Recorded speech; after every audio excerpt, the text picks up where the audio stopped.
গত ৫ আগস্ট শেখ হাসিনা সরকার পতনের পরের চিত্র এটি। ভিডিওতে দেখা যাচ্ছে একদল সশস্ত্র পুলিশ সদস্য তড়িঘড়ি করে বিমানবন্দরে ঢুকছে। বিমানবন্দরের বাইরের অংশ ও রানওয়ে সবখানেই এসব পুলিশ সদস্যের আনাগোনা, সেই সাথে চোখে মুখে চিন্তার ভাঁজ। এসব ভিডিও সামাজিক যোগাযোগ মাধ্যমে ছড়িয়ে পড়ার পর শুরু হয় আলোচনা। ফেসবুক সহ সামাজিক যোগাযোগ মাধ্যমে অনেকেই শঙ্কা জানিয়ে লেখেন, এসব পুলিশ সদস্য কি ভিনদেশী? শেখ হাসিনা দেশ ছেড়ে পালানোর পর ওই পুলিশ সদস্যরা নিজেদের জীবন বাঁচাতে বাংলাদেশ ছেড়ে পালিয়ে যায়, এমন কথাও শোনা যায় লোকমুখে। তবে এই ঘটনার বেশ কিছুদিন কেটে গেলেও কোথাও পাওয়া যায়নি এর সত্যতা। এগুলো সব ফেলে দিয়ে যাচ্ছে কেন? সব তো তাদের সেফটি আছে না, সেফটি ছেড়ে চলে যাচ্ছে। জুলাই অভ্যুত্থানের নানা ঘটনার তদন্তে গতকাল ছাত্র জনতার আন্দোলনে আহতদের সাথে দেখা করতে রাজধানীর জাতীয় অর্থোপেডিক হাসপাতাল ও পুনর্বাসন কেন্দ্র বা পঙ্গু হাসপাতালে যান আন্তর্জাতিক অপরাধ ট্রাইব্যুনালের তদন্ত সংস্থা ও প্রসিকিউশন টিম। আহতদের সাথে কথা বলে চিফ প্রসিকিউটর জানান, ছাত্র জনতার আন্দোলন দমনে পুলিশের পোশাকে অন্য দেশের নাগরিকরা ছিল। এর প্রাথমিক তথ্য প্রমাণ পেয়েছেন তারা।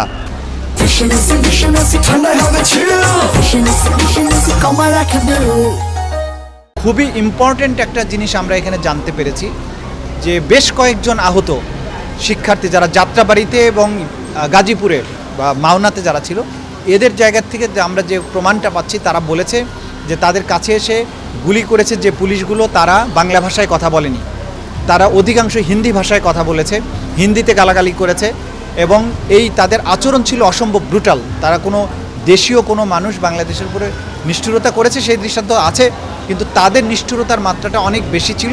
এইটা বেশ কয়েকজন সাক্ষীর কাছ থেকে আমরা এটা পেয়েছি, অতীতেও আমরা পেয়েছি, কিন্তু আজকে এই হসপিটালে চিকিৎসাধীনদের কাছ থেকে এই জিনিসটা অত্যন্ত প্রকটভাবে পেয়েছি, যেটা অত্যন্ত অ্যালার্মিং এবং যে বিষয়টা আমরা মনে করি অত্যন্ত গুরুত্বের সাথে বিবেচনা করা উচিত। তাজুল ইসলাম আরও জানান, আহতদের অনেকেই বলেছেন আন্দোলনে জড়িত অনেক পুলিশ সদস্যই কথা বলেছেন হিন্দি ভাষায়। আইন অনুযায়ী তাদের বিরুদ্ধে ব্যবস্থা নেওয়া হবে। আমাদের এই পেশেন্ট যারা আছেন, যে তাদেরকে গুলি করার সময় হিন্দিতে গালাগালি করেছে, পালিয়ে যেতে বলেছে, হ্যাঁ, তো এই হিন্দিতে যে কথা বলেছে তারা সবাই হিন্দি ভাষা, যেহেতু বাংলাদেশের মানুষ কম বেশি হিন্দি চ্যানেলগুলোর সুবাদে তারা তো পরিচিত যে এটা হিন্দি ভাষা, এটা অন্তত বোঝে, তারা সেই কারণে বলছেন যে হিন্দি ভাষায় তাদের সাথে কথা বলা হয়েছে। আমরা এটা পর্যালোচনা করে আমাদের আইনে যে দেশের নাগরিকই হোক, বাংলাদেশের সীমানার মধ্যে যদি কোনো ক্রাইমস এগেনস্ট হিউম্যানিটি করে, এই আদালতের সেটা বিচার করার ক্ষমতা আছে। কাজে সেগুলোকে তাদেরকে যদি আমরা তদন্তে পাই, তাহলে সেগুলো যথাযথ আইনগত প্রক্রিয়ার নিয়ে আমরা ভাববো ইনশাআল্লাহ। ৫ August Savar cantonment, Rajarbagh police line, রাজধানীর মধ্যবাড্ডা সহ বিভিন্ন স্থানে রাতভর মুহুর্মুহু গুলির শব্দ শুনতে পান স্থানীয়রা।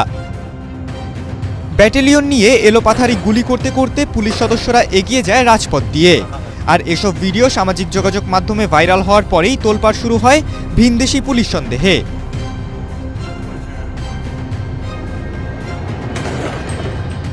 খালিদুল ইসলাম তানভীর, এটিএন বাংলা।